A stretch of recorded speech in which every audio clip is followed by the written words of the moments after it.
Hello, this is video 5 of 8. We're in Rugby, and while I was sitting in the automobile waiting for Pat to come out of one of those little shops, I looked in my rearview mirror and I saw these Corvettes come into Rugby. So when Pat came out, I started my video camera again and decided to pull in at this restaurant to where I could capture some visuals of this Corvette club. I was talking to one of the members, and I asked them where they were from, and they said they were from Crossville. When I got home, I figured they had a website, and I found a web address for this club. So what I'm going to do is, once this video uploads to YouTube, I'm going to send them a link to the video. We're in Rugby, Tennessee. We're on our way to Muddy Pond. This video is entitled From Pioneer to Rugby to Muddy Pond. Our destination was Muddy Pond with a stop at Rugby. And it just so happened that this Corvette club had Rugby on their itinerary for today. Those automobiles are beautiful. They were all shined up and just absolutely beautiful. If I had a Corvette, I'd join this club. They were looking at my little smart car. They could see my GoPro camera attached to the windshield of my GoPro.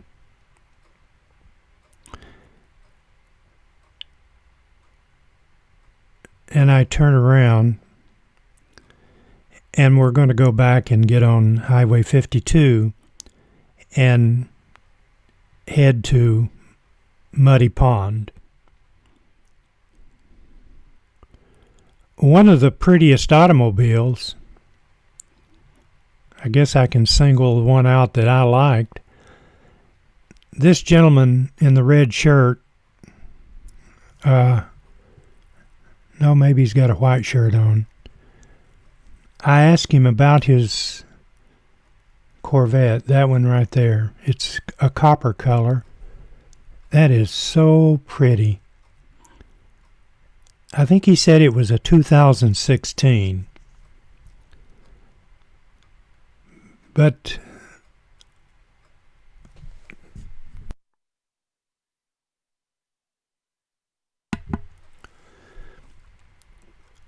all of the Corvettes in this club were immaculate. And the people driving the white Corvette there, putting their American flags above their windshield. But it looks like a lot of fun. And if I owned a Corvette, I think I would try to join those folks. So we're going to leave Rugby on our way to Muddy Pond. That yellow one is pretty.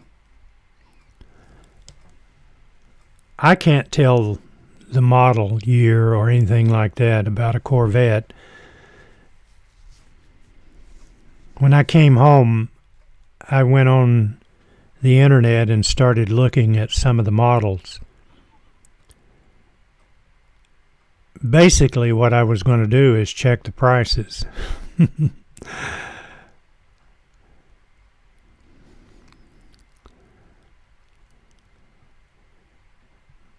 There's quite a few out there for sale. But it's not like buying a smart car, I tell you. You could probably buy a fleet of smart cars for what you'd pay for one Corvette. But those are beautiful automobiles. And the newer ones look more European to me than some of the older models. And when I was in the military, stationed in Orlando, my best friend had a 57 Corvette. I was in Orlando I was in Florida in the military from 56 to 60. And that was back when Daytona was kind of a laid-back place. And we were young and had a 57 Corvette. We were in Daytona several times a month. And he was a lifeguard at San Orlando Springs. So those were the days. As we continue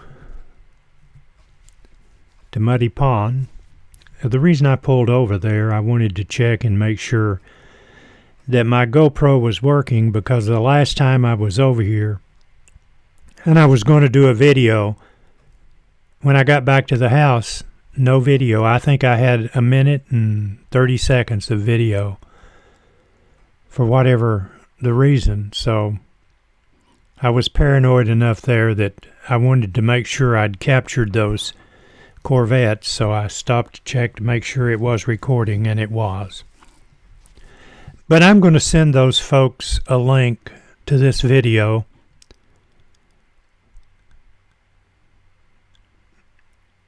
The guy that had the copper colored, I'm calling it copper, it may be a different color, but to me it looked copper. I told him that my YouTube name, where I did these videos, was nothing but history, so he may have already found it. We'll come back out on the... Excuse me, I've got...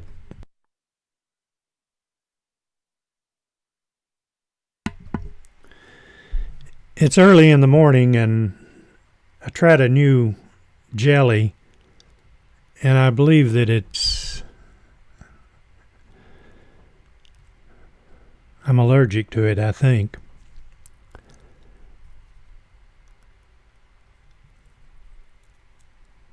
Guy setting his camper up over there. This is Highway 52, and the traffic used to come through Rugby, but now there's a bypass, which I think is a good thing, because it's not as dangerous down there with traffic, because Highway 52 has a lot of truck traffic, and now you can cross the road going over to that church down in Rugby without having to worry that much about traffic. So we'll stop at the stop sign here and pull out on 52 and continue to Muddy Pond. One of these audio portions of the video that I did, I told my wife, I said I had to do that thing a couple of times, because I was mentioning Big South Fork, but for whatever the reason, I was calling it Big Creek Gap, and that's the Civil War name of La Follette, was Big Creek Gap, before it became La Follette. So I had to do that over.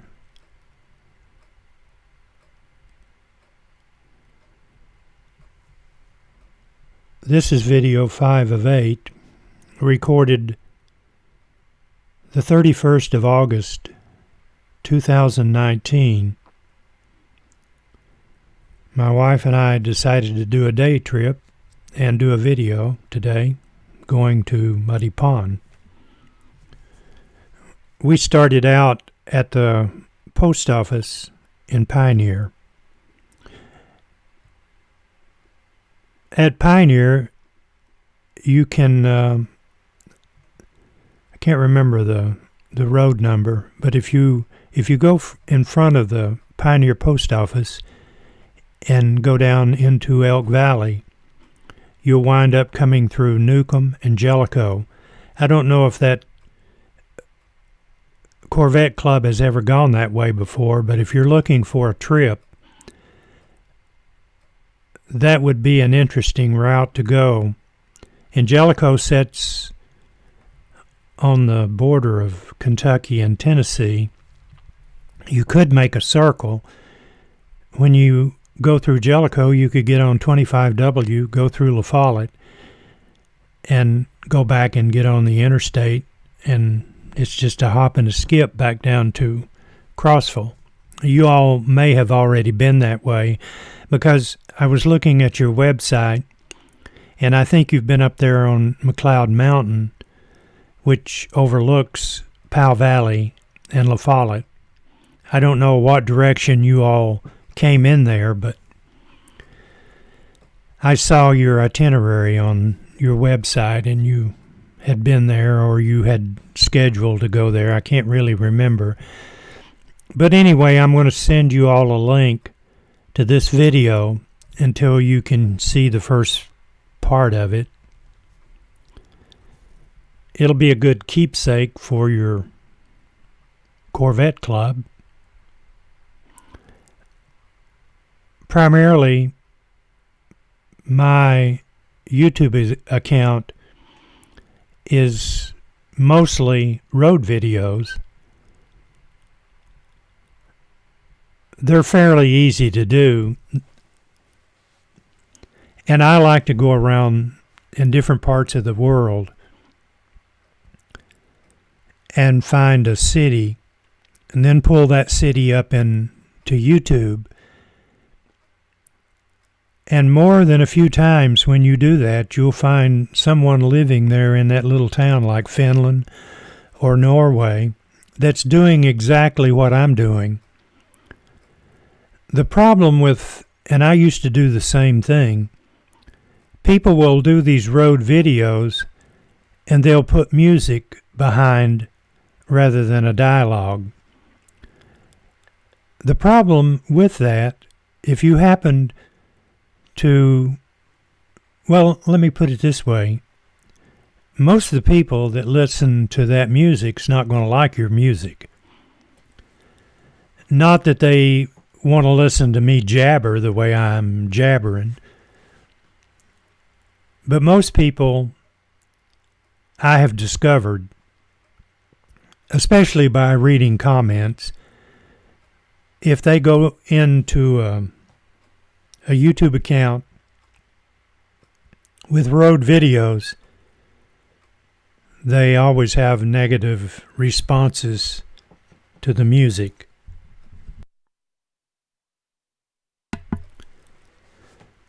So that's why I quit placing musical tracks on my road videos.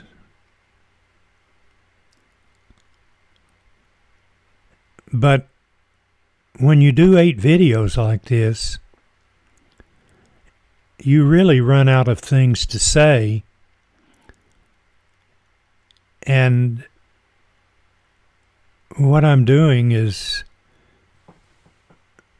at least having an audio track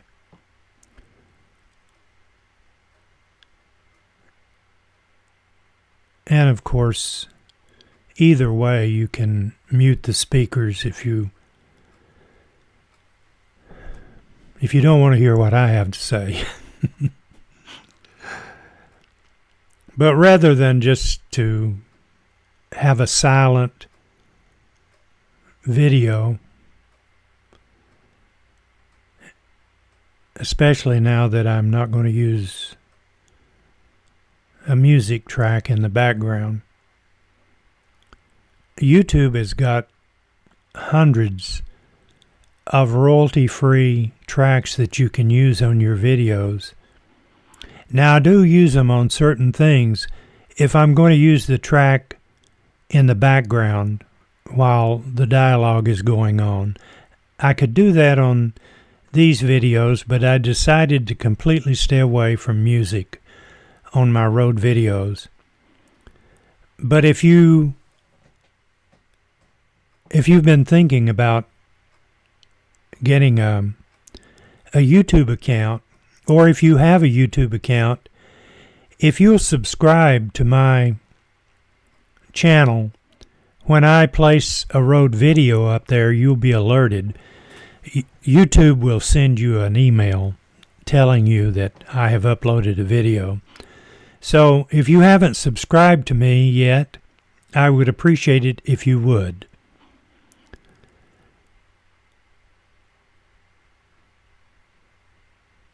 Those fields of hay are just beautiful. This is beautiful country. Tennessee is a beautiful state. It's as pretty as any place that I've ever been. Of course, some places overseas are spectacular also, or spectacular too. But you got to go a long way around the world to top this.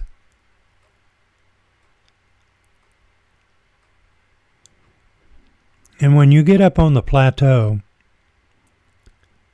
in Tennessee, you can find some beautiful farmland. Well, 5 of 8 is about to end. Thank you very much for watching, and I'll be uploading 6 of 8 as soon as I can. Thank you for watching. Bye-bye.